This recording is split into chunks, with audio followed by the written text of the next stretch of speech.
நீங்கள் பார்த்து ரசித்துக் கொண்டிருப்பது பந்தல் மீடியா இந்தியா தொலைக்காட்சி.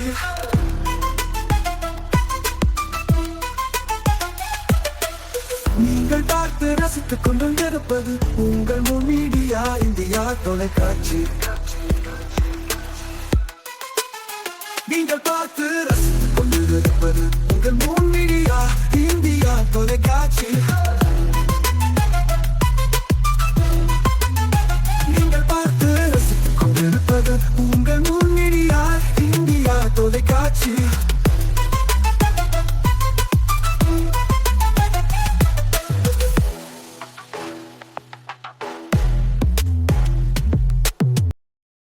நாளும் ஒரு திருக்குறள். அறத்துப்பால். இனியவை கூற. அகனமர்ந்து தீதலின் நன்றே முகனமர்ந்து இன்சொலன் ஆகப் பெறின். விளக்கம். முகமலர்ந்து இன்சொல் உடையவனாக இருக்கப் பெற்றால் மனமகிழ்ந்து பொருள் கொடுக்கும் ஈகையை விட நல்லதாகும்.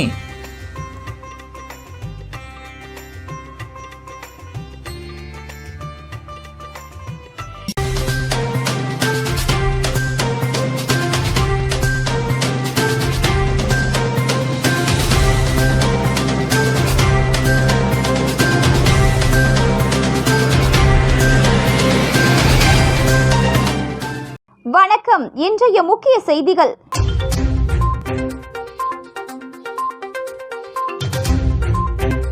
வரும் தேர்தலில் 20 தொகுதிகளில் திமுக போட்டி. கூட்டணி கட்சிகளுக்கு 10 இடம் மட்டுமே. எதிர்க்கட்சி தலைவர் சிவா பேச்சு.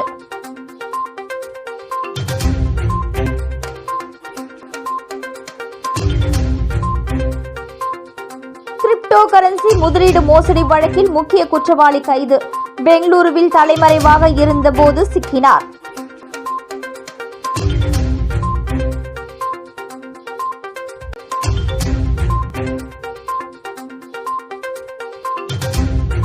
முன்விரோதம் காரணமாக பெயிண்டர் மீது கொலை முயற்சி. தாக்குதல் நடத்தியவர்களை கைது செய்ய கோரி உறவினர்கள் சாலை மறியல் போராட்டம். இனி விரிவான செய்திகள். நெட்டப்பாக்கம் அருகே உள்ள கரையாம்புத்தூர் மதுபான கடையில் மது குடித்துக் கொண்டிருந்த பெயிண்டரை முன்விரோதம் காரணமாக சரமாரியாக வெட்டி கொலை செய்ய முயற்சி செய்த மர்ம கும்பலை உடனடியாக கைது செய்ய வலியுறுத்தி உறவினர்கள் மற்றும் பொதுமக்கள் சாலை மறியலில் ஈடுபட்டு வருவதால் பரபரப்பு ஏற்பட்டது. நெட்டப்பாக்கம் தொகுதி கரையாம்புத்தூர் பாகூர் மெயின் ரோட்டை சேர்ந்தவர் மதன் பெயிண்டர் தொழில் செய்து வருகிறார். இவர் நேற்று நள்ளிரவு அதே பகுதியில் உள்ள தனியார் பாரில் மது குடித்துக் கொண்டிருந்தார். அப்பொழுது அங்கு வந்த சிலர் மதனை வெளியே வரும்படி அழைத்துள்ளனர். தன்னை கொலை செய்ய திட்டத்துடன் வந்ததை அறிந்த மதன் அங்கிருந்து தப்பியோட முயன்ற பொழுது அந்த கும்பல் மதனை சுற்றி வளைத்து சரமாரியாக வெட்டிவிட்டு தப்பிச் சென்ற நிலையில் பலத்த காயமடைந்த அவர் இரத்த வெள்ளத்தில் உயிருக்கு போராடினார்.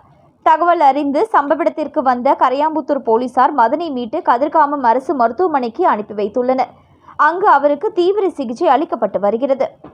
சம்பவம் நடந்த இடம் தமிழகம் புதுச்சேரி எல்லைப்பகுதி என்பதால் கரையாம்புத்தூர் போலீசார் மற்றும் வளவனூர் போலீசார் விசாரணை மேற்கொண்டு வருகின்றனர்.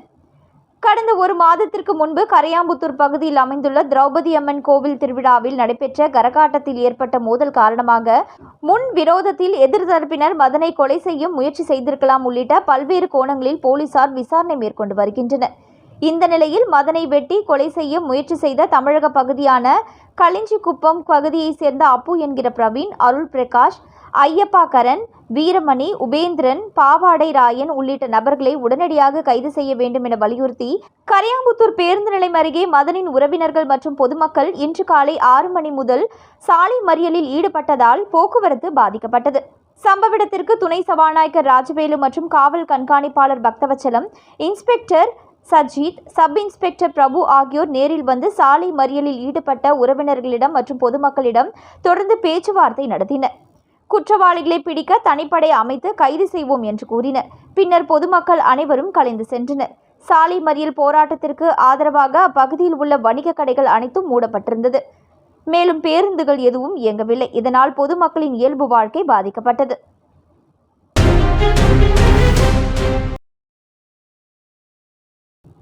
3 நாட்கள் அரசுமுறை பயணமாக புதுச்சேரி வந்த துணை குடியரசுத் தலைவரை துணைநிலை ஆளுநர், முதல்வர், சபாநாயகர், அமைச்சர்கள் வரவேற்றனர்.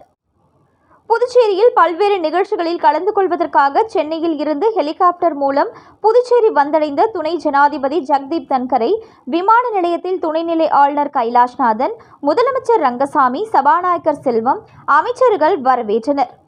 தொடர்ந்து கடற்கரை சாலையில் உள்ள உயர்நீதிமன்ற நீதிபதிகள் மாளிகையில் தங்கும் அவர் நாளைய தினம் ஜிப்மரிலும் செவ்வாய்க்கிழமை புதுச்சேரி பல்கலைக்கழகத்திலும் நடைபெறும் நிகழ்ச்சிகளில் பங்கேற்க உள்ளார். துணை குடியரசுத் தலைவர் வருகையை ஒட்டி புதுச்சேரியில் போலீசார் பாதுகாப்பை அதிகரித்துள்ளனர்.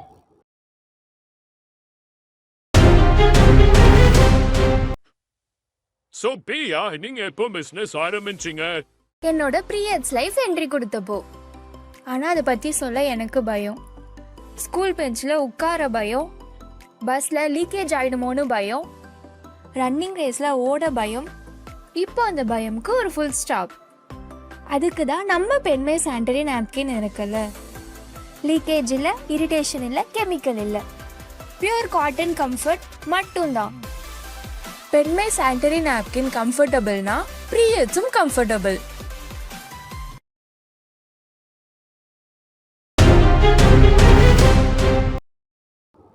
கிரிப்டோ கரன்சி முதலீடு மோசடி வழக்கில் முக்கிய குற்றவாளியான தொழிலதிபர் இம்ரான் பாஷாவை சைபர் கிரைம் போலீசார் கைது செய்தனர். புதுச்சேரி லாஸ்பேட்டையை சேர்ந்த BSNL ஓய்வு பெற்ற ஊழியர் அசோகன். இவரை கடந்த 2023ஆம் ஆண்டு தொடர்பு கொண்ட மர்ம நபர் கிரிப்டோ கரன்சியில் முதலீடு செய்தால் அதிக லாபம் கிடைக்கும் என கூறியதை நம்பி ஆஷ்பே என்ற இணையதள பக்கத்தில் 98 லட்சம் ரூபாயை முதலீடு செய்தார். அதன் மூலம் லாபத்தை சேர்த்து 2.5 கோடி மதிப்பிலான கிரிப்டோ கரன்சி இருந்தது. அதை விற்று பணமாக தனது வங்கிக் கணக்கிற்கு மாற்ற அசோகன் முயற்சித்த பொழுது இணையதள பக்கம் முடக்கப்பட்டது. இதுகுறித்து சைபர் கிரைம் போலீசில் அசோகன் அளித்த புகாரின் பேரில் SP பாஸ்கரன் தலைமையிலான போலீசார் விசாரணையில் ஈடுபட்டனர். அதில் கோயம்புத்தூரை தலைமையிடமாக கொண்டு சினிமா நடிகைகள் தமன்னா, காஜல் அகர்வால் உள்ளிட்ட சில பிரபலங்கள் மூலம் கடந்த 2021ஆம் ஆண்டு ஆஷ்பே பிரம்மாண்ட துவக்க விழா நடந்தது. இதன் மூலம் புதுச்சேரியை சேர்ந்த 10 பேர் ஆஷ்பேவில் முதலீடு செய்து 3 கோடியே 60 லட்சம் ரூபாயை இழந்ததும், இந்தியா முழுவதும் 100 கோடி ரூபாய்க்கு மேல் பொதுமக்களிடம் இருந்து வசூல் செய்து ஒரே நாளில் கிரிப்டோ கரன்சியை மதிப்பில்லாமல் செய்து பணத்தை மோசடி செய்திருப்பதும் தெரியவந்தது. இதையடுத்து இன்ஸ்பெக்டர்கள் தியாகராஜன், கீர்த்தி தலைமையிலான குழுவினர் கோயம்புத்தூரை சேர்ந்த நிதிஷ்குமார் ஜெயின், அரவிந்த் குமார், ஆஷ்பே என்ற இணையதளத்தை உருவாக்கிய தாமோதரன் ஆகியோரை கைது செய்தனர். அவர்களிடம் இருந்து 50 லட்சம் ரூபாய் மதிப்பிலான பென்ஸ் கார், 3 செல்போன், 1 லேப்டாப், 3 லட்சம் ரூபாய் பறிமுதல் செய்யப்பட்டது. இந்த வழக்கில் மூளையாக செயல்பட்ட கோயம்புத்தூரை சேர்ந்த அலுமினிய பொருட்கள் தயாரிப்பு நிறுவன இயக்குனர் பாபு என்கிற சையது உஸ்மான் என்பவரை கடந்த மாதம் கைது செய்து அவரிடம் இருந்து 1.5 கோடி ரூபாய் மதிப்பிலான சொகுசு காரை பறிமுதல் செய்தனர். இந்த நிலையில் வழக்கில் தொடர்புடைய முக்கிய குற்றவாளியான தொழிலதிபர் கோயம்புத்தூரை சேர்ந்த இம்ரான் பாஷா என்பவரை புதுச்சேரி சைபர் கிரைம் தனிப்படை போலீசார் பெங்களூருவில் கைது செய்தனர். அவரை புதுச்சேரி அழைத்து வந்த போலீசார் நேற்று நீதிமன்றத்தில் ஆஜர்படுத்தி காலாப்பட்டு மத்திய சிறையில் அடைத்தனர். கோயம்புத்தூரை தலைமையிடமாக கொண்டு நடிகைகள் தமன்னா, காஜல் அகர்வால் உள்ளிட்ட பிரபலங்கள் மூலம் கடந்த 2021இல் ஆஷ்பே நிறுவனம் துவங்கப்பட்டது. இதற்காக தமன்னாவுக்கு 34 லட்சம் ரூபாயும், காஜல் அகர்வாலுக்கு 28 லட்சம் ரூபாயும் மோசடி செய்யப்பட்ட மக்கள் பணத்தில் இருந்து வழங்கியது தெரியவந்தது. இது தொடர்பாக மேல் அதிகாரிகள் அனுமதியுடன் மேல் விசாரணை நடத்தப்படும் என சைபர் கிரைம் போலீசார் முடிவு செய்துள்ளனர்.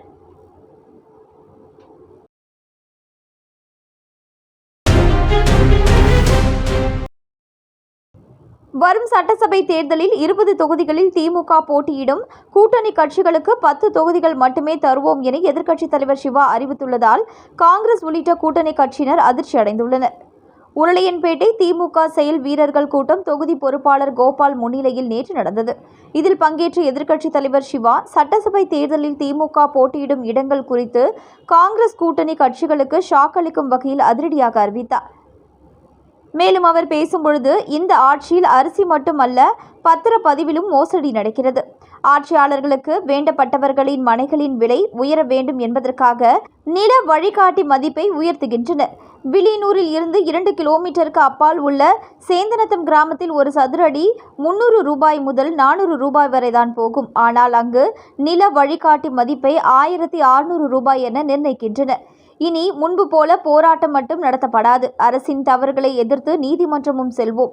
உள்ளாட்சி தேர்தல் நடத்தி இருந்தால் 5 நகராட்சிகளையும் திமுக கைப்பற்றி இருக்கும். ஆனால் நியமன எம்எல்ஏ உள்ளிட்ட 25 எம்எல்ஏக்களை வைத்திருந்தாலும் ஆட்சியாளர்களை உள்ளாட்சி தேர்தலை நடத்த முன்வரவில்லை. ஆட்சியாளர்களுக்கும் கவர்னருக்கும் முரண்பாடு உள்ளது. எந்த கோப்பிற்கும் கவர்னர் அனுமதி தருவதில்லை.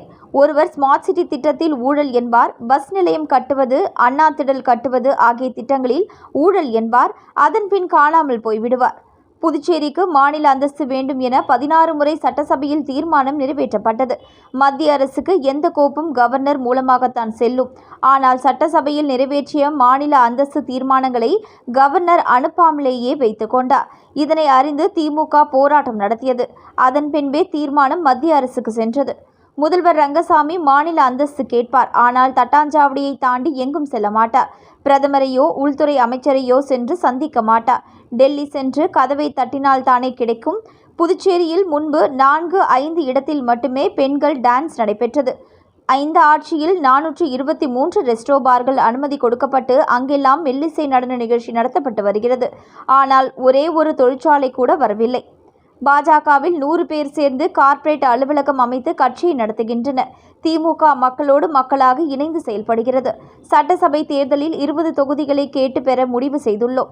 கூட்டணி கட்சிகளுக்கு 10 தொகுதிகளை தருவோம். கட்சி வளர்ச்சிக்காக இந்த தொகுதியில் நாங்கள் போட்டியிடுவோம் என்று கூட்டணி கட்சியினர் பேசுவர். அது அவர்களது உரிமை. அதற்காக அவர்களிடம் சங்கடப்பட்டு நிற்காதீர்கள் என்றார். இவரது இந்த பேச்சு கூட்டணி கட்சியினர்களிடையே அதிர்ச்சியை ஏற்படுத்தியுள்ளது.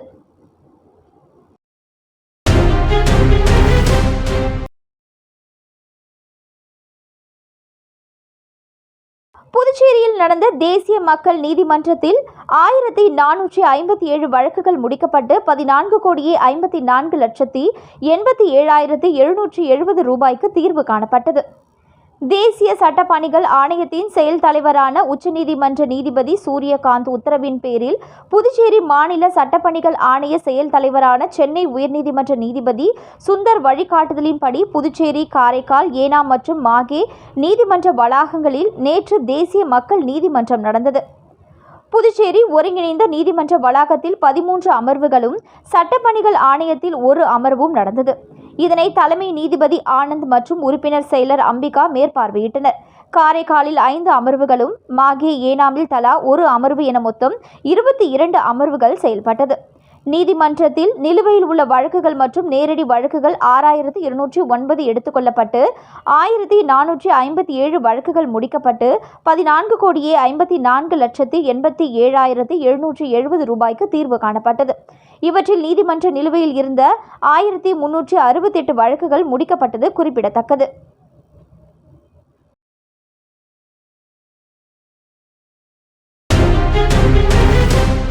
புதுச்சேரியில் அழகான புத்தம் புதிய டிசைன்களில் ஆடைகள் வாங்குவதற்கு BM டெக்ஸ்டைல்ஸ்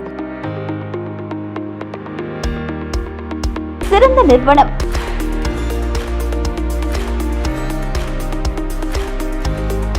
அனைத்து முன்னணி பிராண்ட் ஷூட்டிங் ஷர்ட், சஃபாரி வகைகள் கிடைக்கும்.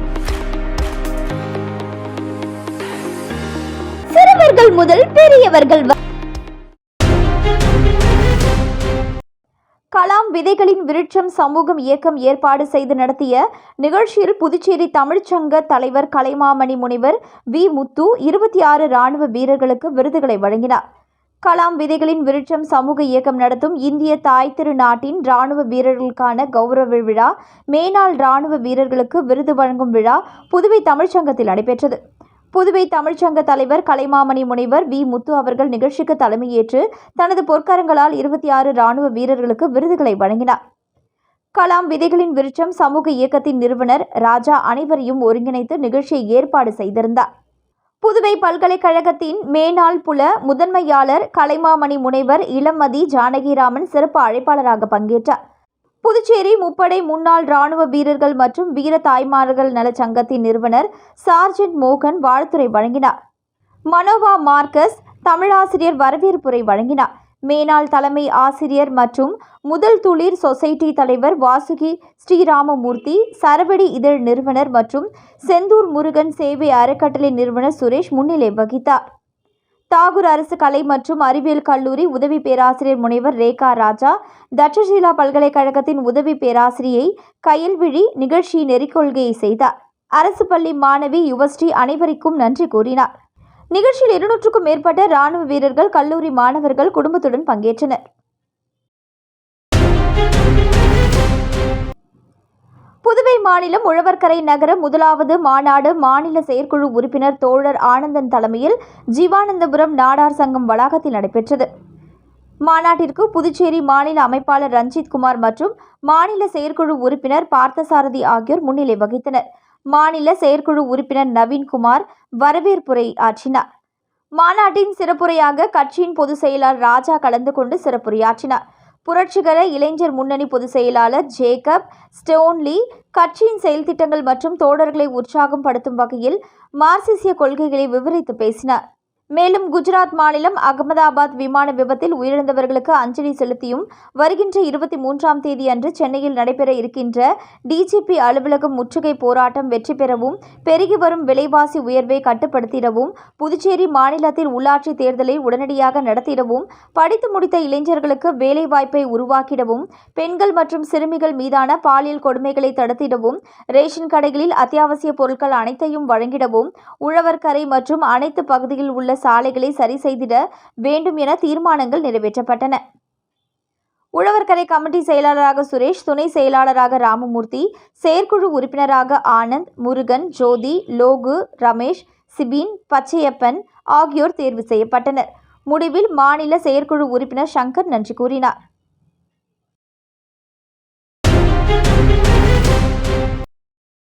பள்ளி புதுப்பட்டு கிராமத்தில் அமைந்துள்ள திரௌபதி அம்மன் ஆலயத்தில் தீமிதி திருவிழா சிறப்பான முறையில் நடைபெற்றது. புதுச்சேரி மாநிலம் அருகே உள்ள தமிழக பகுதியான பள்ளி புதுப்பட்டு கிராமத்தில் எழுந்தருளியுள்ள ஸ்ரீ திரௌபதி அம்மன் ஆலயத்தில் தீமிதி திருவிழா நடைபெற்றது. கடந்த 5ஆம் தேதி கொடியேற்றத்துடன் விழா தொடங்கியது. மேலும் ஊரணி பொங்கல் வைத்தல், சாகை வார்த்தல் ஆகிய நிகழ்வுகள் நடைபெற்றது. பின்னர் பகவான் கிருஷ்ணர் முன்னிலையில் அர்ஜுனன் திரௌபதி அம்மன் திருக்கல்யாண உற்சவம் நடைபெற்றது.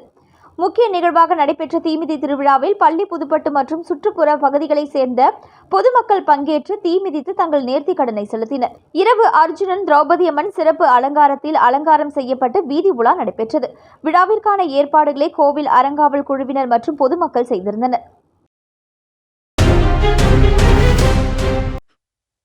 So பிரியா, நீங்க எப்போ பிசினஸ் ஆரம்பிச்சீங்க? என்னோட ப்ரீயட்ஸ் லைஃப் என்ட்ரி கொடுத்தப்போ. ஆனால் அதை பற்றி சொல்ல எனக்கு பயம். ஸ்கூல் பெஞ்சில் உட்கார பயம், பஸ்ஸில் லீக்கேஜ் ஆகிடுமோன்னு பயம், ரன்னிங் ரேஸில் ஓட பயம். இப்போ அந்த பயமுக்கு ஒரு ஃபுல் ஸ்டாப். அதுக்கு தான் நம்ம பெண்மை சானிட்டரி நாப்கின் இருக்குல்ல. லீக்கேஜ் இல்லை, இரிட்டேஷன் இல்லை, கெமிக்கல் இல்லை, பியூர் காட்டன் கம்ஃபர்ட் மட்டும்தான். Penmai sanitary napkin கம்ஃபர்டபுள்னா ப்ரீயட்ஸும் comfortable.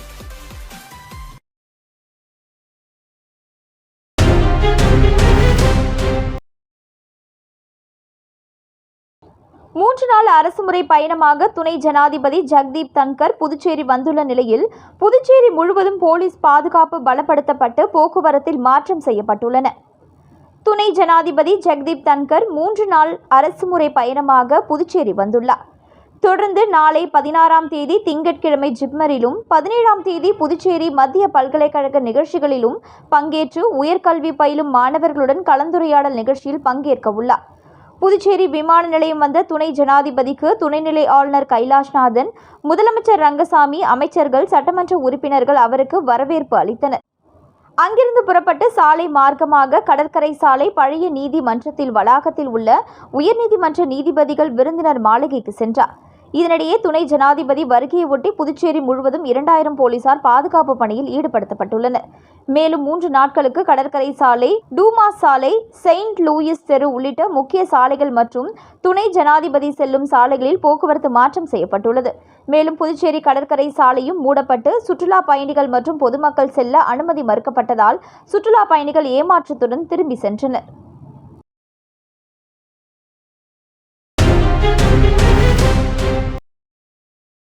அணு அறக்கட்டளை சார்பில் நடைபெற்ற முப்பெரும் விழாவில் மாற்றுத்திறனாளிகள் மற்றும் சமூக சேவகர்களுக்கு விருதுகளை வழங்கி கௌரவிக்கப்பட்டது.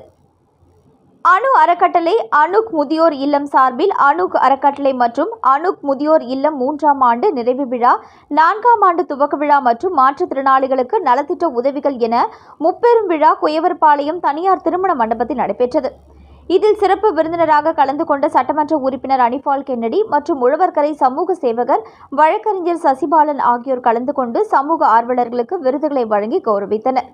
தொடர்ந்து முதியோர் இல்லத்திற்கு மாதந்தோறும் உதவும் உள்ளங்களை கௌரவித்து விருதுகளையும் வழங்கினார்கள். அணுக் அறக்கட்டளை managing trustee Sophia, Mary Josephine, Balachandran, செல்வி ரோஷினி, முதுநிலை கணக்கு அலுவலர் ஓய்வு சுரேஷ் உள்ளிட்ட நிர்வாகிகள், பொதுமக்கள் கலந்து கொண்டனர்.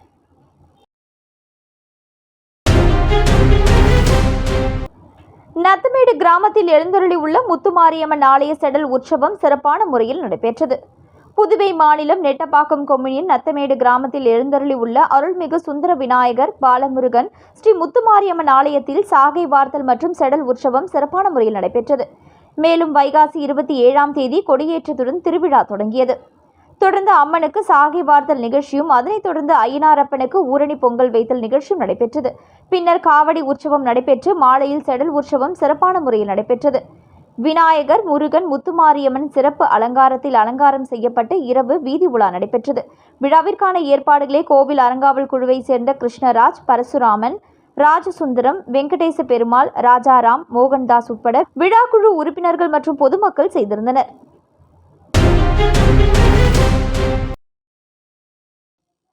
நெல்லித்தோப்பு தொகுதி ஆட்டோ ஓட்டுநர்களுக்கு சீருடைகளை முன்னாள் சட்டமன்ற உறுப்பினர் ஓம்சக்தி சேகர் வழங்கினார். நெல்லித்தோப்பு தொகுதியை சேர்ந்த ஆட்டோ ஓட்டுநர்களுக்கு சீருடைகளை அதிமுக உரிமை மீட்பு குழு மாநில செயலாளரும் முன்னாள் சட்டமன்ற உறுப்பினருமான ஓம்சக்தி சேகர் வழங்கினார். இந்நிகழ்ச்சியில் மாநில அவைத்தலைவர் மாசிலா குப்புசாமி, மாநில துணை செயலாளர் மலை செல்வராஜ், மாநில பொருளாளர் சங்கர், நெல்லித்தோப்பு தொகுதி செயலாளர் வெங்கடேசன், ஐயனார், வேல்முருகன், ஆட்டோ ஓட்டுநர் சங்க நிர்வாகிகள் திரளாக கலந்து கொண்டனர்.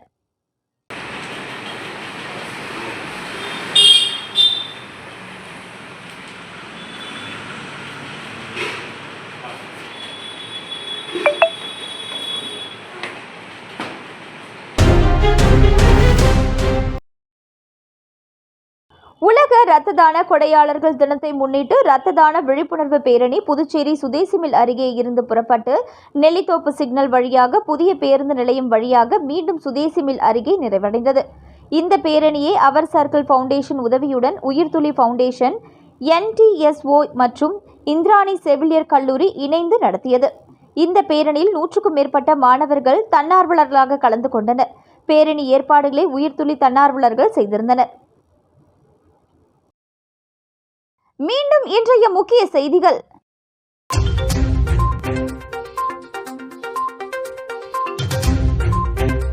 வரும் தேர்தலில் 20 தொகுதிகளில் திமுக போட்டி, கூட்டணி கட்சிகளுக்கு 10 இடம் மட்டுமே, எதிர்க்கட்சித் தலைவர் சிவா பேச்சு.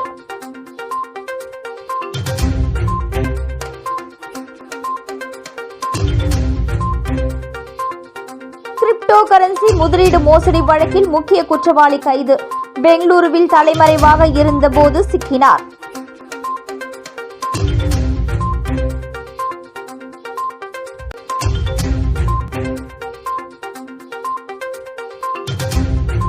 முன்விரோதம் காரணமாக பெயிண்டர் மீது கொலை முயற்சி, தாக்குதல் நடத்தியவர்களை கைது செய்ய கோரி உறவினர்கள் சாலை மறியல் போராட்டம். இத்துடன் இன்றைய செய்திகள் நிறைவடைந்தன. நன்றி, வணக்கம்.